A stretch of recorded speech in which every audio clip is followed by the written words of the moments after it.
जय श्री कृष्ण दोस्तों। यदि आज इस कहानी को आपने पूरा सुन लिया तो आप समझ जाएंगे कि आखिर एक चरित्रहीन स्त्री अपने पति के सामने कौन से 3 नाटक करती हैं जिससे यह सिद्ध हो जाता है कि वह चरित्रहीन है। दोस्तों, आज की यह कहानी बड़ी ही रोचक और मजेदार है। दोस्तों, कहते हैं कि चरित्रहीन स्त्री के लिए, बदचलन स्त्री के लिए अपना धर्म, अपना कर्म और अपने लोग हमेशा से ही पराये होते हैं। कहते हैं कि जो स्त्री अपने परिवार को, अपने लोगों को और अपने धर्म को नहीं मानती है, समाज में लोग उसे बदचलन ही कहते हैं। श्रोताओं, इसी तरह आज हम बात करने वाले हैं कि जो स्त्री पर पुरुषों में आसक्त रहती है, वह स्त्री अपने पति के सामने कौन से 3 नाटक करती है। श्रोता, आज के इस प्रसंग को आप सभी अंत तक अवश्य देखिएगा। अंत तक इस प्रसंग के साथ बनी रहिएगा। आज की यह वीडियो बड़ी ही ज्ञानवर्धक है और बड़ी ही प्रेरणादायक है। आज की यह वीडियो आप लोगों को बहुत कुछ सिखाकर जाएगी। साथ ही श्रोता बंधु, अगर आप इस चैनल पर मेहमान बंधु बनकर आए हैं तो जीवन ज्ञान गंगा चैनल को सब्सक्राइब अवश्य कर दीजिएगा, क्योंकि आपका एक सब्सक्राइब हमारे लिए काफी मायने रखता है। आपके सब्सक्राइब करने से हमारा मनोबल बढ़ता है। साथ ही श्रोता बंधु, आप केवल हमारे दर्शक ही नहीं, आप हमारे परिवार की तरह हो और आपके एक सब्सक्राइब करने से हमारा परिवार बढ़ता है। इसीलिए चैनल को सब्सक्राइब अवश्य कीजिएगा। साथ ही प्रिय बंधु, अगर हो सके तो इस ज्ञानवर्धक प्रसंग को आप अपने मित्र बंधु तक अवश्य शेयर कीजिएगा, ताकि उन्हें भी इस प्रसंग का लाभ प्राप्त हो सके। श्रोता, आइए जानते हैं। श्रोता बंधु कहते हैं कि जहां प्रेम होता है वहां प्रेम के भीतर कभी भी उम्र नहीं छिपी होती है। कहते हैं कि जो सच्चे प्यार करने वाले होते हैं वे न तो उम्र का लिहाज करते हैं, न ही धर्म का लिहाज करते हैं और न ही अपनों का लिहाज करते हैं। दोस्तों, एक बार की बात है, एक नगर में एक बहुत ही धनी सेठ रहता था। श्रोता बंधु, वह सेठ करीब अपनी 60 वर्ष की आयु को पूरा कर चुका था, यानी कि वह आधा वृद्ध हो चुका था। अपने जीवन की आधी आयु को वह सेठ जी चुका था। सोता इसी तरह इस उम्र में भी सेठ का विवाह नहीं हुआ था, परंतु सेठ चाहता तो अपनी बेशुमार धन दौलत की वजह से कहीं से भी विवाह कर सकता था। परंतु श्रोता बंधुओं, कहते हैं ना कि मनुष्य का भाग्य और दुर्भाग्य से विधाता ही लिखते हैं। जो विधाता लिखते हैं वही होकर रहता है। श्रोता, इसी तरह आधी वर्ष पूरी करने तक भी उस सेठ का अभी तक विवाह नहीं हुआ था। उसके बाद में सेठ बहुत परेशान रहा करता था, और जब सेठ पूरी 60 वर्ष की आयु पूरा कर चुका था तो सेठ बड़ा ही चिंता में पड़ने लग गया। सेठ सोचने लगा कि मेरे पास खूब धन है, धन दौलत की मेरे पास कोई कमी नहीं है, खूब सारा मेरे पास पैसा है और मैंने अपने जीवन में केवल धन ही कमाया है। परंतु अब मेरी आदि वृद्ध आयु हो चुकी है। अब मेरे मर जाने के बाद में मेरे इस धन दौलत को कौन संभालेगा? आखिर इसका असली हकदार कौन बनेगा? श्रोता बंधुओं, फिर इसी तरह गांव के कई बुद्धिमान लोगों से सेठ ने जब चर्चा की, सीट की उस चर्चा को लेकर, उन बुद्धिमान लोगों ने, उन वरिष्ठ लोगों ने सेठ को अच्छे अच्छे रिश्ते बताए और सेठ से कहा कि तुम विवाह कर लो, और विवाह के बाद में जब तुम्हारे कोई पुत्र पुत्री होगी तो ही तुम्हारी इस पूरी जायदाद के असली हकदार बनेंगे।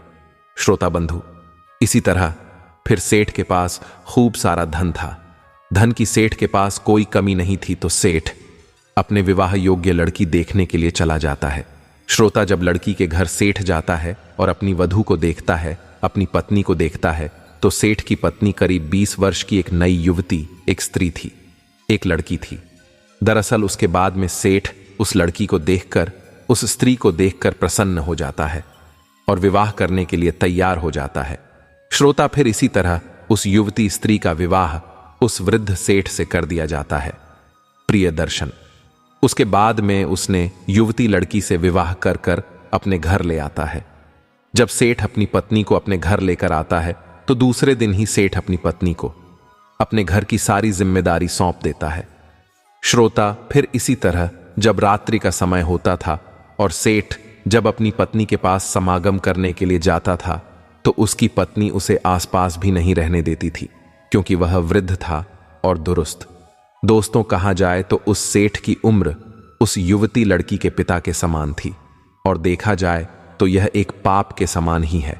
श्रोता बंधु, उसके बाद भी जब सेठ की वृद्ध आयु को देखें वह स्त्री पूरी तरह लड़खड़ा जाती है तो वह उसी के पास वाले एक सेठ के लड़के से प्रेम कर बैठती है। उसके बाद भी सेठ को वह स्त्री अपने आसपास भी नहीं आने देती है, अपने हाथ को भी नहीं छूने देती है।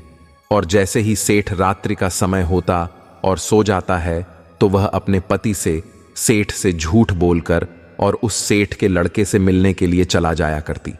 श्रोता, इसी तरह काफी दिनों तक चलता रहा।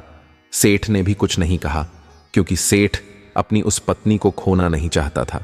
सेठ बार बार इस चीज को सोचता था कि मेरी आधी आयु बीतने के बाद तो मेरी भी शादी हुई है, और अगर यह भी कहीं मुझे छोड़कर चली गई तो लोग बातें बनाएंगे, लोग मुझे जीने नहीं देंगे, लोग मुझे ताने मार मार कर ही मार देंगे। लोग कहेंगे कि खूब धन कमाया, खूब नाम कमाया, परंतु संतान नहीं कमा पाया। श्रोता, इसी तरह सेठ से कुछ नहीं कहता और उसकी पत्नी, सेठ की पत्नी, रोजाना नए नए वस्त्र खरीद कर लाती, सेठ के कमाए हुए धन को खूब उड़ाती।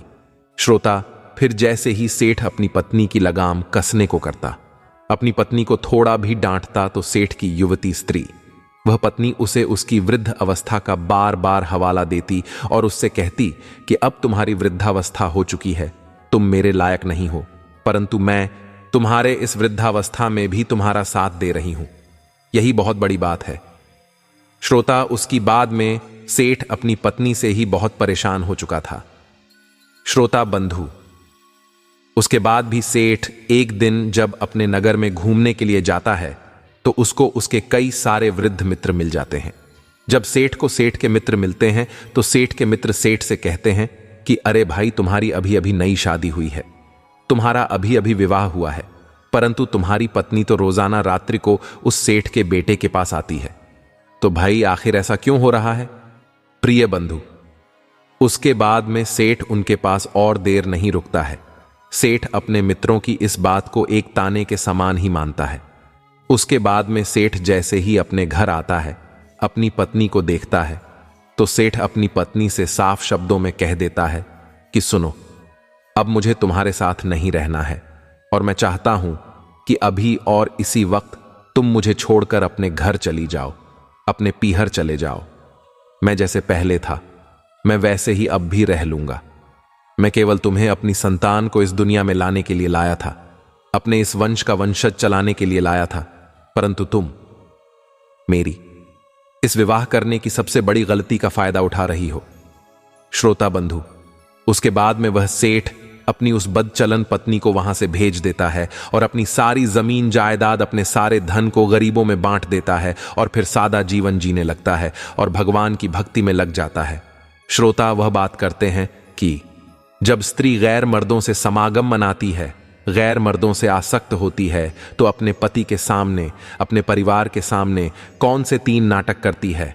श्रोताओं, पहला, जो स्त्री पर पुरुष में आसक्त होती है वह अपनी पर अपने प्रेमी को, अपने घर वालों के, अपने पति के सामने अपना कोई मित्र, बंधु या भाई बनाकर ही पेश कर देती है, क्योंकि उसे केवल अपने प्रेमी के बारे में ही सोचता है, अपने धर्म के बारे में नहीं सूझता है। और श्रोता, किसी ने सत्य ही कहा है, जो स्त्री पर पुरुष में आसक्त होती है, जो वेश्या रूप धारण करती है, वह कर्म धर्म सब कुछ भूल जाती है।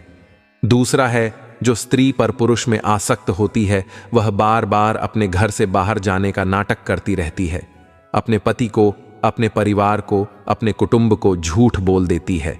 श्रोता बंधु, तीसरा है, जो स्त्री पर पुरुष में आसक्त होती है वह अपने परिवार को, अपने पति को बार बार नीचा दिखाने की कोशिश करती है, उन्हें बार बार उनकी कमजोरी का हवाला देती रहती है, जिससे वे अपने मन से भीतर से बीमार हो जाती हैं और अपनी इस लाचारी को घेर लेती हैं। तो श्रोता बंधु, जो स्त्री पर पुरुष में आसक्त होती है वे 3 नाटक अवश्य करती हैं। यह प्रसंग आपको कैसा लगा? कमेंट बॉक्स में अवश्य बताइएगा। साथ ही चैनल को सब्सक्राइब नहीं किया तो अभी चैनल को सब्सक्राइब कर लें। श्रोता बंधुओं, मिलते हैं अगली वीडियो में, तब तक अपना ख्याल रखिएगा। जय श्री कृष्णा, राधे राधे।